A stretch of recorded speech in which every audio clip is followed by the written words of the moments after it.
Hi, I'm Nate Phelps, and I took a left at the Valley. I know we shouldn't have to scream that we're atheists. You know, we don't have non-astrologers and all that. But with the religious people taking over the world, I mean, we can either speak up or be pushed into a corner. I'm proud to be an atheist, a skeptic, a non-believer, an infidel, a heathen. I call it how I see it. I say it's ignorance and you just call it faith in unsubstantiated claims. That's something to be ashamed. I'm an atheist. Hey guys, it's Kevin, flying solo today. This is a special show. We were supposed to do a show as usual, but you know, things happen and things are different, so we decided to do something a bit different today. We decided to do a show that talks about ourselves. I mean, we go through a lot of people, we have a lot of interesting interviews, but we thought maybe our audience would like to know a bit more about ourselves and our own journey to apostasy. So, joining me as usual was Nancy, Christina, Kirsten, Scott, and our old friend Tyler from So You Think You're a Skeptic. He used to be also one of the co-hosts on the show. So we thought we'd do a quick little show saying, hey, what took us? What was the turning event that brought us from being Christian or non-Christian, depending where we were raised? What was our moment of apostasy? And we thought we'd share that moment with you. So, listen back and hopefully you enjoyed the show about something a bit different. A different kind of show for you guys today. Enjoy.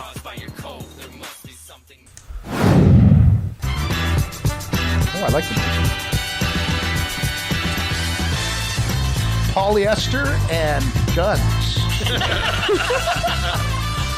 All right, so today we're going to do something very different. It's going to be a very different type of show. It's not going to be an interview type show like we usually do. We don't have a guest. We're actually going to be talking about ourselves and how we came to get to our own apostasy. So I guess it gives a chance for our audience to learn a bit more about ourselves.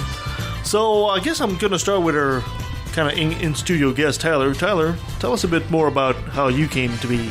I don't mean conception here. I mean, you know, you know what I mean. My mommy and my daddy, yeah. We want details. Well, I guess you'd call me an agnostic until I went blind, meaning I didn't give a shit and have a concept of God. But then I went blind from a bomb, and then I needed something to latch on to, right? And the whole Jesus thing and all that was just way too Greek. You went blind from a bomb. You know, for people that might not know exactly what that means. I blew my ass up. Okay. I mean, well done. When I was 13, yeah.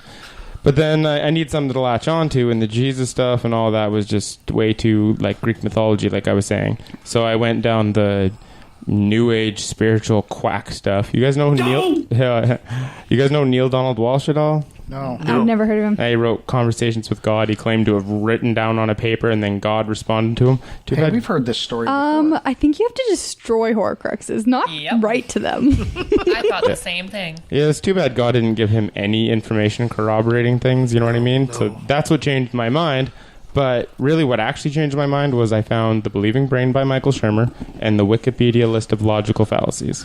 That is a useful So Michael list. Shermer is in part one of the reasons why you became an atheist. Yeah, well, Carl Sagan's baloney detection kit, or I call the bullshit detector, and knowing how to like vet your sources. Yeah. But the logical fallacies thing was the biggest thing, because I used to say, well, God, where did the universe come from? God, where did this come from? God, you know what I mean? It was a God of the gaps argument, right? Yeah. And then personal incredulity, which is I can't imagine that all this nature would come from a tiny little speck of energy. And then I was like, well, shit, I guess I'm an atheist then, because I can't use those stupid arguments because I'll get crucified. And that was it. And I lost like all of my beliefs in like 24 hours, like Graham Hancock, Jesse Ventura. Oh, wow. I didn't go as crazy as Alex Jones as some people that I know. Who thinks their light bulbs and TVs are going to kill them, but frogs are turning gay. yeah, but I mean, you really do find people who believe in God and stuff like that also have other stupid beliefs. You know, like climate change denial, a whole bunch of different things. I lost like 100 beliefs in 24 hours. It was traumatic. Damn. Wow, that is very traumatic. But I changed my mind as soon as new evidence comes through, right? Mm-hmm. Not ashamed of it, and some people just hold the hell on for it. Would you say that's been a very positive experience for you? I mean, if you look in the pros and the cons there, what kind of a list would you make?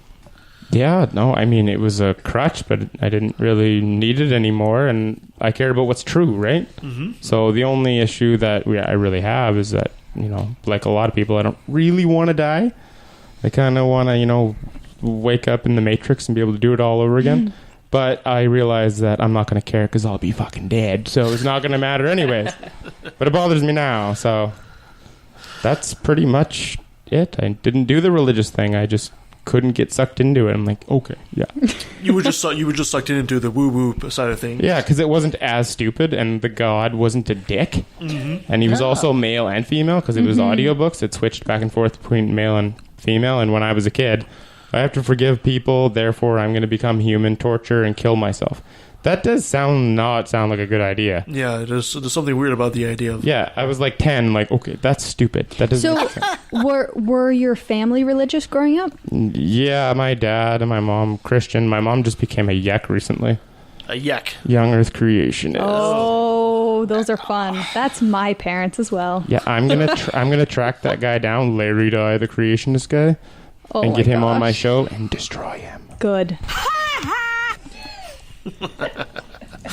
Fantastic. Creationists. Okay, anybody else want to move on? Nancy, you're there. You might as well go next. You have a very different path. I have a very different path. My whole background is Jewish, and when I was a kid, I thought that was the best thing in the world because I had a really nice middle-class upbringing, lots of friends, lots of relatives that I adored, and I thought that's really what the world was, but I had no idea that Judaism had a religious component to it. I thought that's just how people are.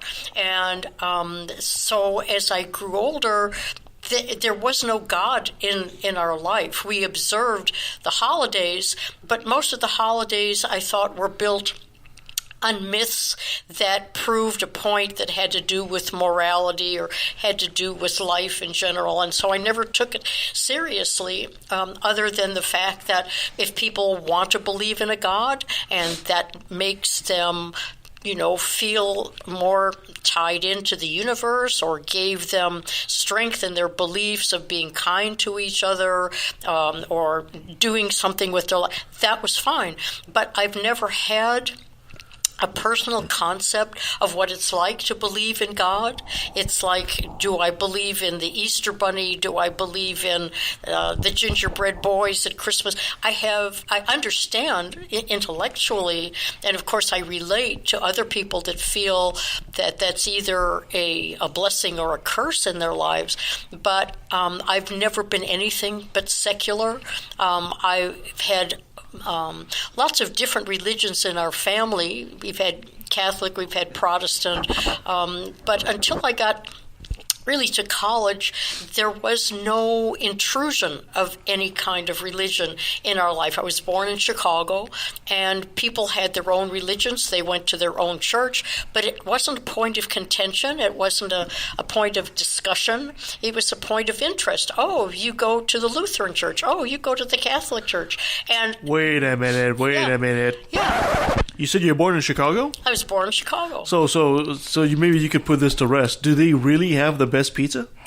Yes, they do. And the best hot dogs. Better than Canadian? Oh, and the best Italian beef sandwiches. Man, absolutely. All right. Sorry for interrupting you. Please. But actually, New York has pretty good pizza. California, and there's no such thing as a bad pizza. I mean, I'm sorry. Yeah, I disagree with that. Yeah, I mean, in terms of a city, I mean, you can make Domino's a bad pizza from Abbotsford, have you? Yeah. That's true. That's true. But I mean, in terms of overall, I don't think. But yeah, they got great everything in Chicago. It's a wonderful place to grow up. It's a great city. But religion in the North was something of a personal nature. Nobody really cared one way or the other unless, a pastor was some kind of a wacko and committed some kind of a crime. And then, it was brought to everybody's attention that he was a member of such and such church. Plenty of those these days. Yeah. It'd be great to go back to those days. Like, that sounds pretty good. Everybody just shut up. Yeah. But when I married a non-Jew, and we decided to raise our children in the Unitarian. Was that frown? Because it seems to me the typical idea you get from a Jewish family is they like to stick together, right? I was disowned for quite a while. Oh, really? Oh, yeah. Oh, wow. Oh, yeah. That's when I realized in a number of ways that what my family, what my mother and father taught me and what their personal beliefs weren't always in sync. But I think they always expected me to marry a nice Jewish boy, not because of the religion, but just the ethnic, continuation of Judaism that was expected, and to marry outside of the Judaism, not necessarily the religious, but just a non-Jew. But isn't that kind of a crock? Because ethnic Judaism is not exactly what people really think. Well, there are many people who are considered non-observant Jews. Those aren't the Orthodox or conservative, but the more liberal that you get, because my family was more of a reform. That was as far as liberal as you wanted to go. But when I went beyond the liberal into marrying a non-Jew, that did cause some problems. They didn't tell you that the Old Testament was like history as a kid? I didn't. I never went to synagogue. I never had any religious training at all. The Bible was something that was quoted maybe during Passover, and when it was read, the Old Testament was read, and during Yom Kippur, it was read. So you never swung a chicken over your head? Never did. I so want to see that picture. I want to see Nancy swinging a chicken over her head. I'd be glad to do it, but it's not in my DNA. I can basically sum it up really quickly, which is, we're special. Why does God keep screwing us over? And that's the Old Testament for like hundreds and hundreds of years. Yeah, I've never read it. I've never read the Bible all the way through. I'm familiar with certain passages and how it works, like a regular book. Yeah. But, to be able to quote chapter and verse to bolster, a certain point of view. You need to smoke a joint and read it. It's freaking hilarious. Yeah, I should. But anyway, my children were raised in the Unitarian church, which I still, if there was a Unitarian organization close by, I would definitely be a part of it. Oh, really? I enjoyed being a Unitarian very much. Are you saying that we're not enough community here at Lifted Valley for you? You need a church? Is that what I'm seeing here? I'm shocked and hurt. Yeah, no, it has nothing to do with being shocked and hurt or enjoying my secular relationship, to the atheist group here. It's just intellectually, because so many people in Unitarianism come from so many different points of view and are accepted as, sort of on a spectrum. It's a very interesting group to belong to, and they're very socially conscious. There's a lot of activism that goes on, and I enjoyed the active and the support of being an activist, in Unitarianism. That's how we atheists fail. It's like herding cats. Yeah. Yep. So then when we moved to Canada and life happened and I came across our atheist group, it came at a time that I realized that this is a group where at this point I feel most comfortable and I enjoy, and I'm hoping that our little group here goes on forever. I think it fills a need in the community, and I think by having like-minded people, it makes you a better person all the way around. Yeah, exactly. Yeah. So tell people to join our little group, right? You'll live to regret this. It's gonna give Kevin's address out right here. So I guess I guess I don't have a story to tell, in as much as I've been on the same path, since day one. Sounds like I didn't give a shit, and then I gave a shit less and less over time, and now I just really don't care. There you go. Yeah, exactly. You have such an elegant way of putting things. I know, right? Eloquence of Tyler. I know. All right, so move on then. Okay. You're next, Christina. Okay, everybody, strap in. It all started with Harry Potter. No, actually, we weren't allowed to watch Harry Potter growing up because that was of the devil. Oh. And Disney. Growing up, what wasn't of the devil for you? Not much. The Bible. But so my parents were part of the Quiverful movement. And hence, I'm the youngest of 11 children. Wow. Yep, there's a lot of us. And we lived in the middle of nowhere, even for Canada. Yeah, it was about a half an hour drive to the nearest town. So we were very isolated from anyone. Mm-hmm. And my family's very religious, like young earth creationist. Like everything in the Bible is the word of God. But we didn't really read the Bible wasn't like we read like.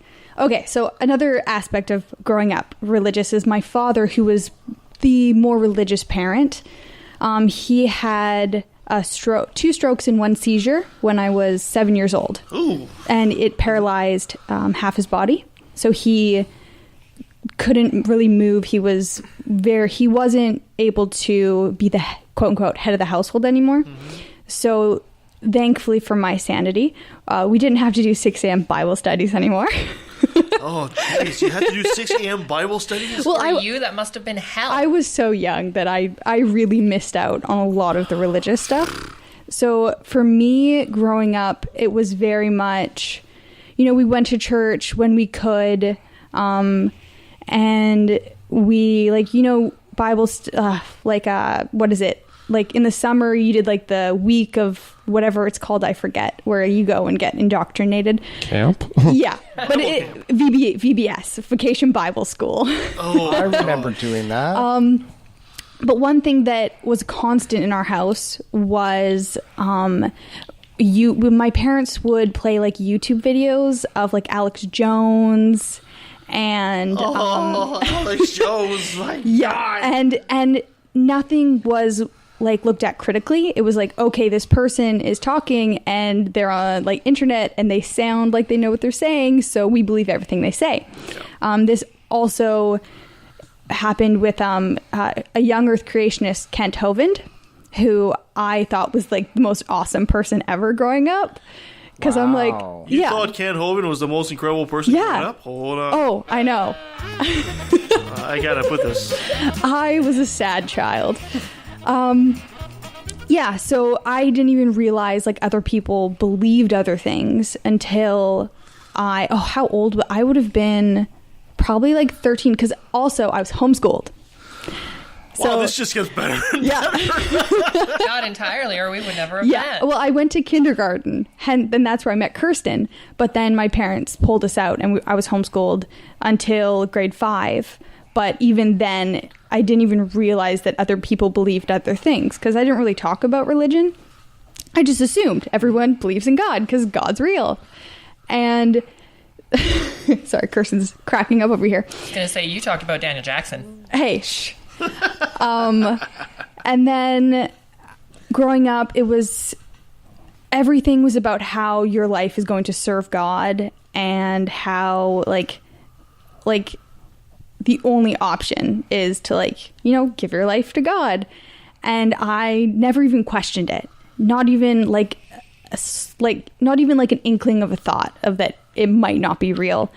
And it wasn't until I was 18. No, actually, I wasn't 18 yet. I was 17, almost 18, and I got baptized. Really? That's late. I know. Well, baptism wasn't actually a huge thing in my family. It was looked at like you are making this conscious choice to 100% dedicate your life to God. So that's actually how the Baptists do it too. Yeah. So I was about to ask, are your parents Baptist? We went to a Mennonite church growing up. Okay. But I don't. Close enough? Yeah, I don't really even know like what specific denomination you would call us. Yeah, we went to the resident mega church in Abbotsford. Oh. The mega church. Now, the mega church in Abbotsford is not the same thing as you see down south. No, it's not. Not God even slightly. walks the parking lot. That protects your belongings. And it was after I got baptized. I have a twin sister, and she actually went away from religion years before I did, and she actually became a Wiccan.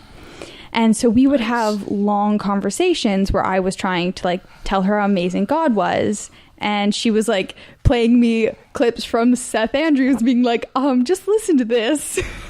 Wow. Yeah, but then I was just like, well, you just have to get to know him. Like, you just have to, like, read the Bible. You were totally that person that we hate 100%. 100%. Having such a hard time saying. How do you get to know so some? am I. I've had a really hard time. And like I loved going to church. I loved Bible study. I loved everything How about do you get God. to know an entity that doesn't reveal itself to you? I don't know. You guys are missing the funniest part. This is awesome. They did everything they could to convert her, and now she's an atheist and she's marrying a woman. This is awesome. Yep. in a non-monogamous relationship. I think God injured your dad in order to turn you into an atheist, and that's what they would say if it was the other way around. Yep. Yeah, that's true. God did it. God did it. And it was really interesting because in these long conversations that I was having with my twin sister, until one comment she made, I like had no doubt that God was real, like none, not even So that turning slightly. point was that one comment. Yeah, and the comment she said to me in these conversations we were having was, "You sound like a battered wife." Whoa! And Interesting. it made me stop and actually look at the things that I was saying and realize what I was saying was, oh, well, you just don't know him. Like, yeah, like, and it made me realize what I was saying was exactly what a battered wife says. And it flipped a switch in my brain that made me actually critically look at my beliefs. And within about 48 hours, I was an atheist. Because immediately I took like on my phone and I just listened to Seth Andrews, and I was listening to things that I'd never even thought of, and I was experiencing the Bible in a way that had never been shown to me before. And it was amazing because I can remember the next, like the day after I became an atheist, driving in the car and just looking at the trees, because with becoming an atheist, like everything that went along with it disappeared. Yeah. So one of the things was I now realized evolution was a thing. You just saw the world in a whole new light. It was amazing because I was looking at the trees and being like, and the mountains and being like, they're old. Like, Where'd that shit come from? yeah, exactly. The whole universe gained this gravity and magnitude that wasn't there before. And it was just a whole paradigm shift, and it was amazing. And it was at this time I was going to counseling because I have major depressive disorder, which I've actually been suffering with since I was 12 years old. And the counselor I was going to was a Christian. I had connected to her through church. And I was really curious what she would because I knew what a counselor was supposed to say to a battered wife. So I was curious her reaction to things that I was saying about God. Yeah. So in my next counseling session, I said the exact same things that I had said to my twin sister, which had elicited that comment from her. And my counselor was just like nodding along, being like, yeah, totally. Oh, wow. And it made me realize how detrimental religion can be to people with mental illness and people who need that like support and like actual guidance through like facts. You didn't and tell her science. you were talking about God. You just told her. No, I did. Okay. I did frame it like in God, like, but it was interesting that someone who had gone like to You confirmed your sister's opinion with an unbiased voice. yeah. It was just something like really interesting for me. And so I didn't tell anyone that I was an atheist right away because I was still living with a religious relative of mine, and I was moving out in a few months. So when I left, I was gonna kind of go into my atheism. And I remember going to the Bible studies and kind of like chuckling because I was looking at like everything that I had just like. It's so silly now, isn't it? Well, yeah, everything that was just like going uncritically into my brain, I was actually starting to like look at it and assess it and be like, wait a second. That's right. Yeah. And then podcasts became a huge part of my life, like listening to atheist podcasts, because like in my family, with them being so religious, and they're not very accepting of other ideas. Like my grandmother thought my sister was going to hell, like this is another sister, was going to hell because she went to a Catholic church. So yeah, and like I've one non-religious cousin who has kind of been like excommunicated from the family. So it wasn't something that I was really wanting to be like, hey guys. Yeah, I understand that. And somehow they loved me. Yep. So I couldn't really just, get a book and just be like, read it in the open. So podcasts were kind of like what I went to. Yeah. So like the Thinking Atheist, Dogma Debate. I eventually found like this, the Scathing Atheist and Cognitive Dissonance, which are amazing. Very cool. Hilarious. Yeah. Yeah. So then that has definitely helped me kind of understand questions that I'd never even considered before. And now here I am. You're on another podcast. It's funny. God really would be an abusive prick if you were dating him, Yeah, wouldn't he? totally. Hey, go kill your kid. Okay, nah, I'm just fucking with you, man. Yeah. I'm just wanted to see if you do it. Psych. I remember sitting in a family dinner with you. With I had a headphone in one ear and you had the other headphone, and listening to an atheist podcast. Yep. You got to perfect the skill Right of under somebody's nose. apostasy. And just giggling. And of course, your story is very different. My story is very different because there isn't much of a story. Much like with me not having a left hand, not much of a story there either. So I guess you could say I'm what happens when you just let the child come to their own devices. Very good. There we go. Nothing was pushed upon me. I didn't even have to do chores as a child. Of What? course, yeah. Asshole. Oh, that's not You fair. poor thing. Oh, I can add on to that. I lived on a farm and didn't have to do chores. Oh, that is so not fair. I got a little older and I had have to help my grandma clean out the barn every now and then, but You poor thing. that's about it. Yeah, you're so abused. So abused. I know. Child Never labor. given the opportunity to know Also, God. only child. Oh, Yep. spoiled to death, I'd tell her that. Yep. Atheist hippie parents, beatniks, yeah. Lived with my grandparents to add Yep. on to that. So you were spoiled rotten. Oh, I was absolutely spoiled rotten. And never had the Somehow- opportunity to know God. Well, she came to Your my parents house should be- and your parents should she got be- indoctrinated. And it bounced off of my noggin like a coconut off of a Your moron. parents should be charged with child abuse. Well, my dad's dead, so It's a bit late for that. Sorry to hear that. I didn't know him. I There's wish my conflict there, dad was but, dead.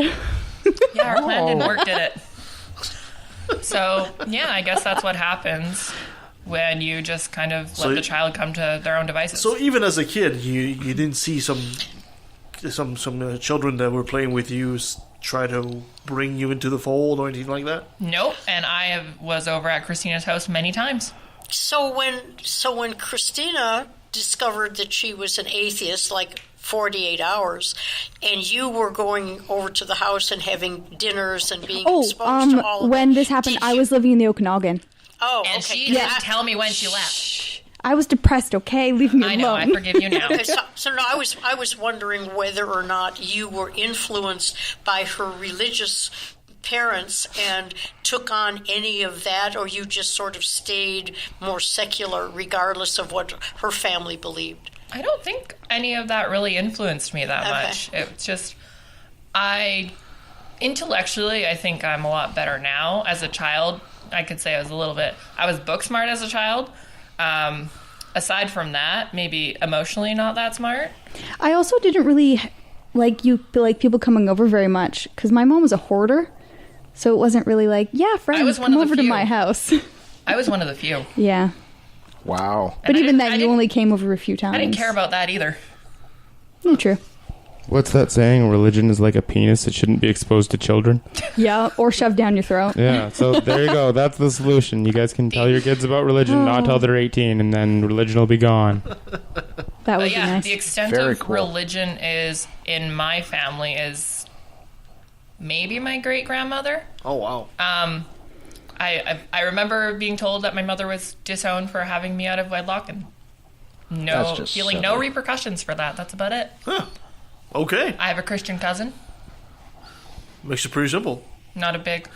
Part of me envies you. Part of me envies you. So a lot of what goes on here, I honestly have... It's all new information for me. I'm like, oh, wow, did I dodge a bullet there? Yeah. Just slightly. Yeah, absolutely. But it's okay because we have a whole bunch of different kinds of voices. You know, we have voice of experience and voices of new to it. Yeah. I don't want to say inexperienced. I prefer the voice of retribution. Of course, I was always raised not having... as some of you may not know by this point, I don't have a left hand. I was born that way. And I was always raised... I was never taught that I was different, to do things differently. I was, again, left to my own devices. I was never treated like there was something wrong with me.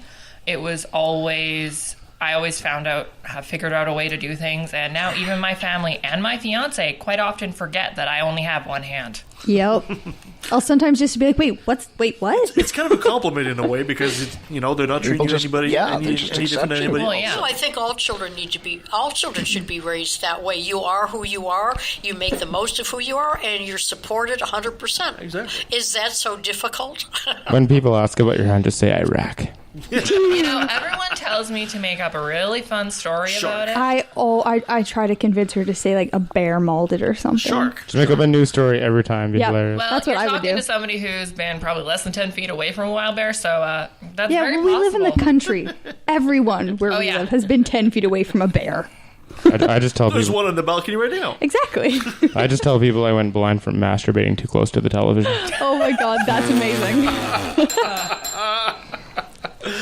All right, moving on. Scott? Mr. Scott. You really want to hear this story? No, It's a but scary this is the story. program, Scott. so we've got to. We're obligated. Well, I'll start at the beginning. Like other children in that time, I was born. That's going right to the beginning. Your mother was there. My mother was present. Yeah. I was guys are all christened. idiots. Yeah, when I was a child, I was christened Anglican because that was our family religion, and I don't ever remember going to an Anglican. Well, maybe for a wedding or something, I might have, as a child, gone to an Anglican church. I have but we no never idea went what to that church. means. What's that? I don't know what that means, or Mennonite, or any of these denominations. Yeah. Me neither. You uncultured swine. Anglican is kind of like the Catholic Church. It's the Church of England, right? No, Catholic makes sense. Evolution it's- good, gays bad. That's, Right, Anglican's kind of like Catholicism in the way it runs and the way it all the. But anyway, so we never went to church. When I was young, 10 years old or so, my parents made me go to Sunday school at a Baptist church in around the corner from our place. So I always had problems listening to the stories and going, well, how can that be? Because I was thinking with a logical mind, and you read these stories in the Bible and, well, that can't... So you try and find some logical explanation for it, for what was going on. Like Genesis, I had a real problem with the whole story of Genesis. Well, there has to be some logical explanation because this couldn't be, right? And then I joined the military, and I ended up getting posted to Greenwood, Nova Scotia, which is a very religious... The valley in Nova Scotia is really, really religious as well. To the point where on the base, we couldn't have the strippers come in to a junior ranks night because, well, the religious people of the valley got pissed off because we were having strippers come in, so they canceled it. That's just mean. Yeah, so the next town over, have any of you ever heard of the Alpha course? No. Okay, for young Christian men in a number of denominations, there's this thing called the Alpha course, and you learn about Jesus. You learn about being a Christian. You learn about the male responsibility of being a Christian. Kind of backwards way of thinking when you look at it. It's still going strong, isn't it, Scott? I think it is. Yeah, I think the Alpha course is, and actually you can look it Yeah. up online, the Alpha course, and it's Still going. So I took this course, I enrolled in it, and it was a non-denominational minister, and we went to this church, and I remember going through the whole course, and I still, I just can't get it. I'm not getting it, right? But near the end of the course, I'm sitting in one of the back pews with another guy, and we're watching, and they start talking about speaking in tongues. And everybody in the church gets all wound up, And the next thing you know, all these people are going up to the front. The minister's praying. They're all writhing. They're all starting to speak in tongues, if you get my drift. I did that all the time. Just right out to lunch. So I'm looking, and I'm watching, and the minister keeps looking back at the two of us because we're sitting there doing nothing. And he's giving me dirty looks. And I looked over at the guy sitting next to me in the pew, and I said, do you want to go out for a smoke? He says, do you smoke? I said, no, but I want to go out for a smoke. So we went out the back door of the church, and we're standing against the wall, and I'm looking at him, and he's looking at me. He says, I'm not going back in. I said, fuck it, I'm not going back in either. And that was the last I had to do with any religion. I was done. Wow. Right? And since then... Do the tongue sound. It's like, just they're just crazy. Adults speaking gibberish, just thinking they're off. Absolute craziness. Adults speaking gibberish, thinking that there's the spirit of the Holy Spirit inside of them speaking through them. I did it all the time. And then YouTube has been the greatest thing ever since finding YouTube. When did that start? 2006 or something? 2005? And watching the atheist movement be able to go out onto a forum where it can be seen widely. It can be, people can exchange ideas. People can, and the internet has been a beautiful thing for that. The exchange of ideas. Now, if we could only get the flat earthers to shut the hell up and get the religious people to get their head out of their ass, I think life would be really good. But that's my story. Okay. And I'm sticking to it. I do believe that the original interpretation of speaking in tongues was like somebody who only spoke English. All of a sudden, they could speak like a whole bunch of different languages. Yeah, they could speak Chinese. The funny thing is, though, you're not supposed to speak in tongues unless there's someone there to interpret you. Like, that's actually part of, like, in the speaking of tongues. I don't know. It was a bunch of BS to me. Yeah, it totally is. Let's just donate a whole bunch of poisonous snakes. Oh my god, yes. That's the one thing I didn't do, guys. I didn't do snake handling. You wouldn't be here otherwise. Oh, okay. I guess I'll finish with tell my story. My story is a bit bizarre in that sense too. I was born back east, and I was raised Catholic. Now the funny thing is you know how they say Catholics, you know, if you're Catholic, you only show up at Christmas and Easter, and it really was pretty much that when it came to church. People are Catholic, and everybody's Catholic, but the only time you go to church is for a wedding or a funeral or something like that. It's not really anything that's part of your life at all. Until when I was about in grade 2. And then my mother had divorced my father, and she started dating this fellow. And he came from a more religious background. He's my stepfather today, and he's a much more religious background. And at the same time, my brother had received a illustrated Bible for kids. That's the best. It was absolutely a fantastic little book. The pictures were absolutely great. And, you know, one story was one page, or maybe two at the most. Right, and it had a fantastic, like paint style, like almost like a Michelangelo style painting of the whatever the story was. And I devoured that book as a child, and to the point that I knew all the stories very, very well. And of course, my favorite was like Samson the Judge. He was the strong man and stuff like that. They leave out the Amalekites getting slaughtered. Oh yeah, of course. You know, they leave all the bad stuff. It's all the good stuff, right?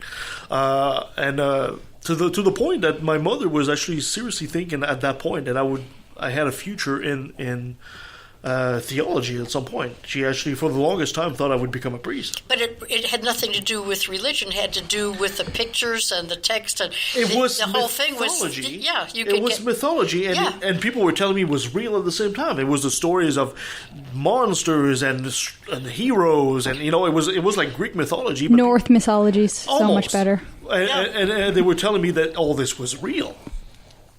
So at that point, we started going to church a bit more often, and fast forward till in my teen years, where all of a sudden I'm being dragged to church, and like every kid, you don't want to go to church. You don't want to wake up on a Sunday morning and you have to put on that ugly sweater you hate because you have to look your Sunday best, and it's hot in the church, and you know you're listening to the mumbles of people, and they're sitting, they're standing up and chanting, and then they're sitting, and then they're kneeling, and you know that routine like that.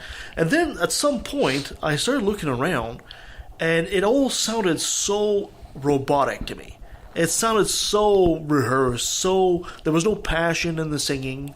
It was just like it's just like people had memorized the lines, and they were just getting through the motion.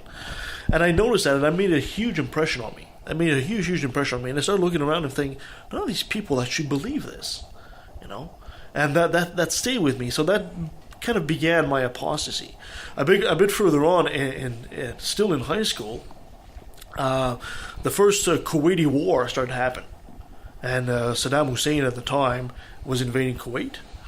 And my chemistry teacher came into the class, and he said he wanted to lead the class in prayer. And because he called Saddam Hussein the little Hitler of the 20th century, or something like that. And as he started to do the prayer, and of course being Catholic, you had to do the sign of the cross, I caught myself doing that out of reflex, and I was embarrassed, super, super embarrassed, and I was hoping to hell nobody else in the class saw me do this. And I remember that moment very strongly. And at that point, it kind of drew me further away from the whole belief. But I still believed that there had to be a God or something like that. Around my 18th birthday, I happened to be going outside. I went to the woods and decided to start meditating under a tree, literally on my birthday.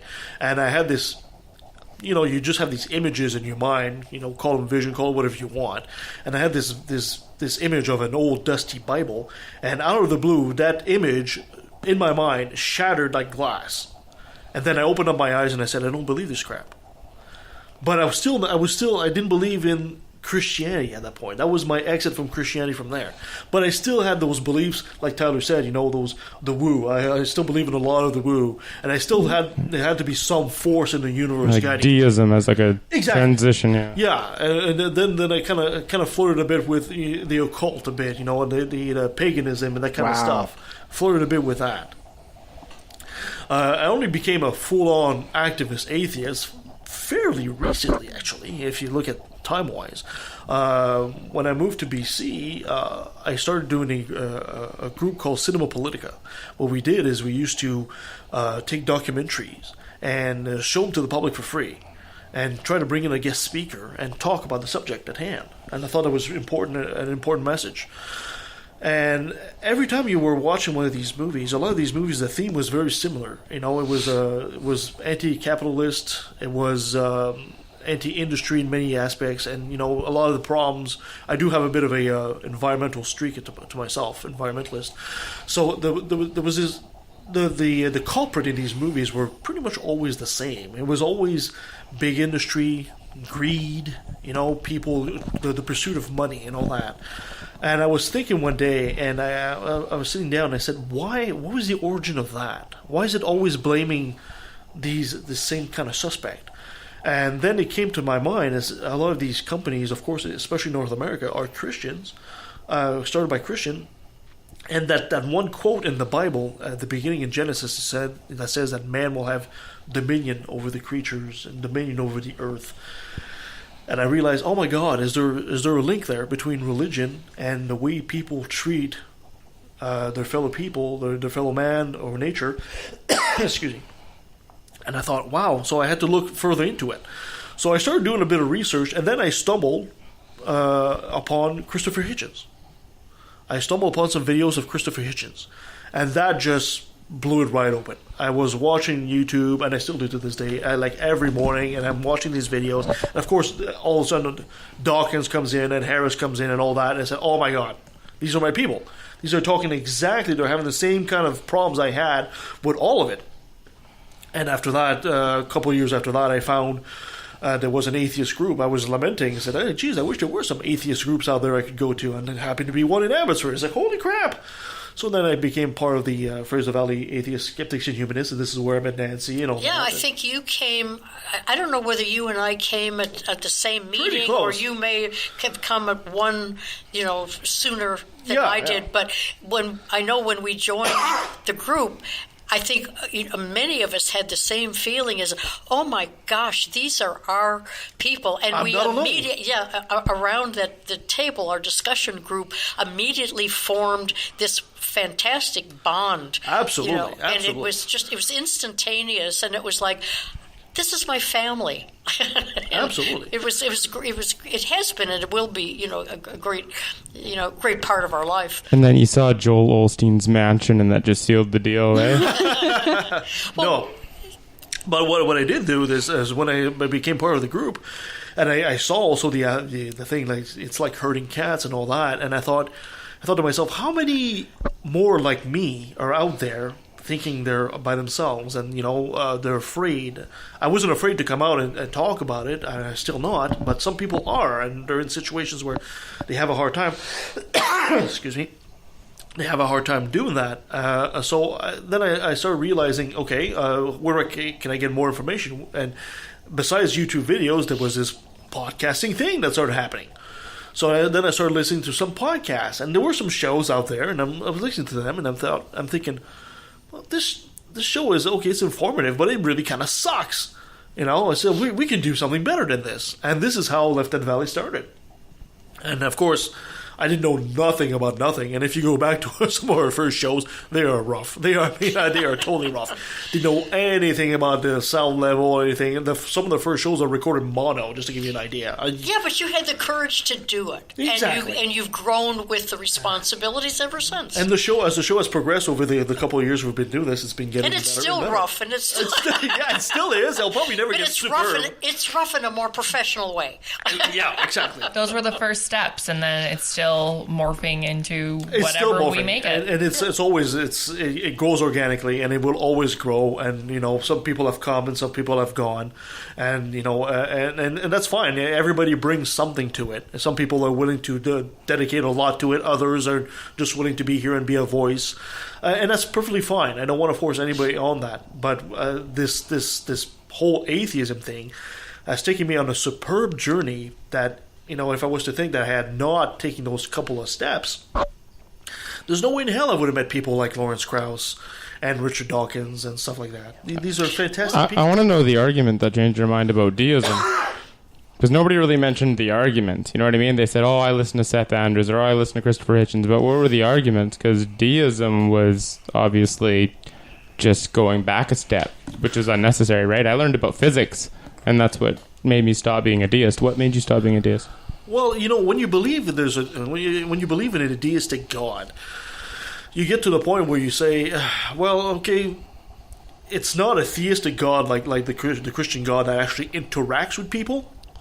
So there's a bit of conflict. If you listen to the Wiccans, for example, they'll say it's kind of deistic but theistic at the same time, because there's no interaction, but there is. He's like a deadbeat dad. They just abandoned him. Yeah, exactly, right? So, so there's a force, there's the primal cause that caused everything, that started everything, but at the same time, they're not there. So at that point, you start realizing, you start questioning yourself. You start questioning, okay, am I just making this stuff up? And what's the difference between undetectable and non-existent? Exactly. They look the same, right? That's what did it for me. I think some people go at it with that intellectual bent, to try and answer questions and arguments. But I think some of us come to it a lot easier. It doesn't make sense. And you don't look back and you don't realize that there's any flaws in that. It's just, this doesn't make sense. It makes as much sense as myths and Mother Goose and everything else. That's a story to try to explain things when you don't have science, and that's it. I don't think everybody needs to go through, but there are a lot of people that do have to do that because they need the reinforcement to say, yes, there is a foundation that I can use that says there is no God, because it's very difficult for some people to give up that idea. So the more facts that they have, the better they feel about leaving and defending your position. Yeah, which brings us to a point where we haven't really covered that much, in that once you come to that decision, however you get there, then how do you deal with your friends and family who are still in that religion, or in some or dealing with the religious community where you're the only atheist in the room, and maybe the only atheist in the building, and maybe one of very few atheists in the city. One of the arguments that keeps coming up every time this this discussion of whether there is or isn't a God. And one of the first things that people will say is, you can't say that there is no God, definitely. And I've even heard atheists say this, and it's like, okay, can I say that there's no purple unicorn around the corner? I can say there's no purple unicorn around the corner. The reason I can say that is because there's no foundation of a purple unicorn anywhere that would tell me there's a purple unicorn around the corner. Yeah, but the purple unicorn is testable. God is not. Well, and there you go. But not testable means not there. If it's not testable, it's not there. It's a human construct. We created God. There is no reason to believe in a God. If no one had ever told you there was a God, would you have any reason to believe in a God? No, Well, you wouldn't. You probably would have asked some questions and made up some other issue. Yeah, some big magical version of yourself. So what it comes down to is there can't be any God unless you show me evidence there is a God. Show me evidence of the purple unicorn around the corner. But you can still be I'm a 6.99999 on the Richard Dawkins scale for a reason. I like to say 6.66 for myself. I bet you do. But not a 7, because that's just, you have to admit that you'll change your mind. You know what I mean? Burden of proof becomes yours. I'll change my mind if someone shows me the purple unicorn around the corner. What I'm saying is that there's no reason for there to be a God. It's a human construct. That's why it's the null hypothesis, the burden of proof. Well, and I'll even take that a step further. If you were a child who grew up never knowing about human society and God, would there be any reason to believe in God? Would there be any reason to even come up with the concept of the God? We did. We didn't know where shit came from, so we said big magical version of ourselves created exactly. it. So we perpetuate it. We're perpetuating it. Yeah, but if you're a 7, then you're making a positive claim. Yeah, that's a problem. Did anyone have particularly difficult relationships with their family because of coming out as an atheist, or did you have to hide it, or how did that go? The conversation doesn't come up for me. Yeah. The questions never come up for me because I just don't discuss it with my family. I know that I have people in my family who are religious. It's not a topic of discussion. There's no reason to discuss it. They don't push their religion on me. Yeah. I don't push my non-belief on them. I get the pat on the head saying, "Oh yeah, you'll get back to the fold eventually." That's what I get. Ooh. People hide from me. I don't hide from them. With my family, because we were so diverse, we had a lot of different religions, and it didn't make any difference one way or the other. And with my parents, it was, I'm Jewish, I'm always going to be Jewish, and whether I believed in God or not, they were pretty much agnostic anyway. So they didn't care as long as I maintained my Jewish identity and put that uppermost in my life. They were happy with that. And I don't see a point where I would not consider myself Jewish. So everything worked out. Yeah, as far as we're concerned, you're the wandering Jew. I am all over the place and everywhere and throughout time. I am. It's just part of my history and my DNA and who I am. What about you, Christina? Well, I actually don't know if my family has more of a problem with my atheism or the fact that I'm not heterosexual. It's kind of sketchy to tell the difference. I think, I have one sister who won't let me have any interaction with her 6 children because I was hanging out with one of her daughters we were talking about, me liking girls. And it resulted in her being less homophobic. So her mom, my sister, was like, no, we can't have that. So now I'm not allowed to talk to her children. That's sad. Yeah. That must be painful. It really is. It really is. Yeah. That's so weird. There's nobody who's come out and told me straight to my face that I should die. But I have siblings who've made comments to other gay people that they should do that. Wow. Without realizing that I was not heterosexual at the time. So I think for me it's more just they don't want to face that question. I think also you might want to bear in mind that, a lot of people are very conservative towards these things until it happens to them. Oh, totally. Then they change their mind. Yeah. So the fact that your brothers and sisters were mean to other gay people before, and now all of a sudden you're part of that group, maybe they've stopped because of that. Well, I have some siblings that have no issue with it, with my atheism or my liking multiple genders. And we love them dearly. Yes. With having 10 siblings, I have a large range. Wow. I have the whole spectrum. My parents are not very accepting. my aunt, who basically raised me because my parents aren't very good parents, she's been having a really hard time with it. But I'm really trying to, give her It's such a shame they time. feel it's a failure. They feel it's a failure on their part. Yeah. It's such nonsense. I think it's because the idea of me kissing another guy, I find that gross, so I have to expect everybody else to think that's gross. Yeah, well, also they have to face the fact that their Bible says I'm going to be going to hell. Yeah. Like that's a fact that they have to live with, is that Yeah. their holy text tells them that because I am attracted to people with a vagina, I'm going to hell. Yeah. And I think also Well, I share that sentiment with you. We have that in common. Yeah. And I think on a subconscious level, they also realize that, them going to heaven and you going to hell, even if they believe it, there's no way in hell they could be happy in heaven if knowing that you would be in hell. Yeah. I think on the subconscious level, they know this. And of course, it threatens the entire mountain of cars they have built Yep, as a totally. religion. Right? So Yeah. that's why they lash out. I think you can just throw Paul right out of the Bible, and then there's nothing homophobic about the New Testament, I think. I think there's a couple in Paul wrote Romans, right? Yeah. Yeah, And okay. Paul might have been Paul gay. was- Might have been gay himself. Yeah, Yeah. Paul was so anti-woman, it was staggering. Remember when we interviewed David Fitzgerald, all the gay jokes? Oh my god, they just kept going and going and going. Yeah, that was fun. It was really funny. One day at work, quite recently actually, I was just happened to popped in my head. I realized I'm going to marry her, and I am going to gain 10 more siblings. Yep. And I'm going to Christmas list just gain got way longer. a younger Nope. sister who is obsessed with Harry Potter.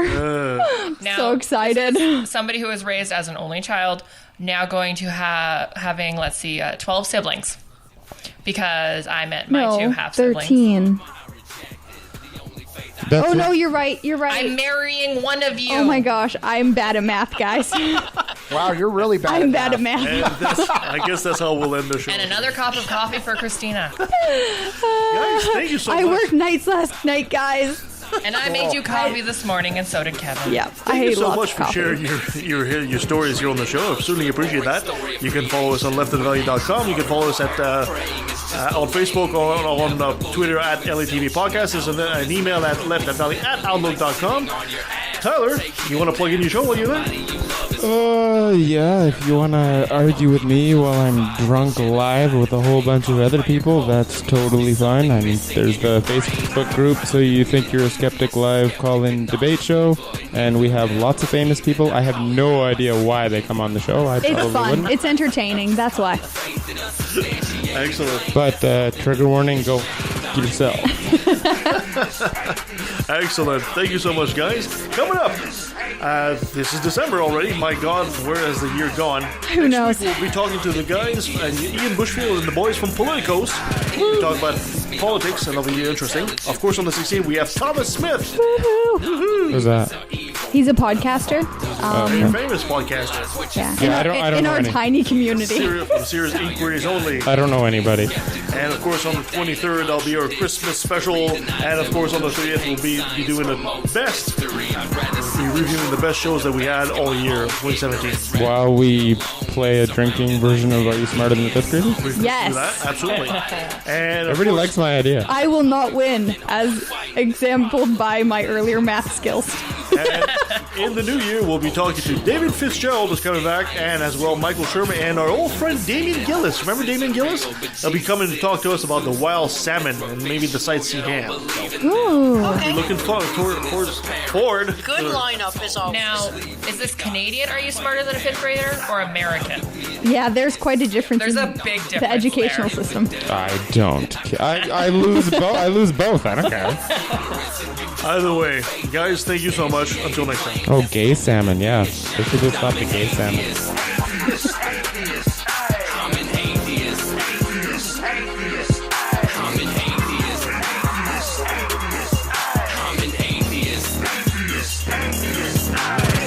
Now let me take a sec, don't mean to sound so hateful, but I swear to God, pun intended, I find it disgraceful that thousands of children are raped by priests, and since they're holy men of God, they get away scot-free, and the Pope does his very best to keep it on the hush. Don't wanna affect business, he loves money too much. We know that they love the kids, but how the fuck can we protect them while they planning to molest them. We teaching them to respect them.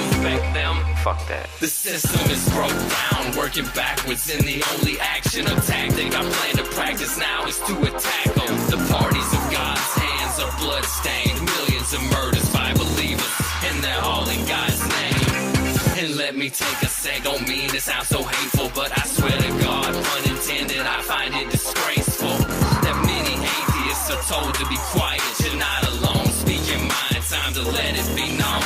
I'm proud to be an atheist, a skeptic, a non-believer, an infidel, a heathen. I call it how I see it. I say it's ignorance and you just call it faith, and unsubstantiated claims. That's something to be ashamed. I'm an atheist.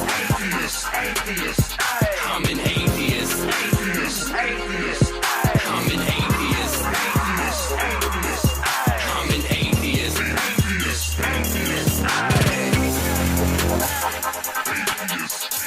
Atheist.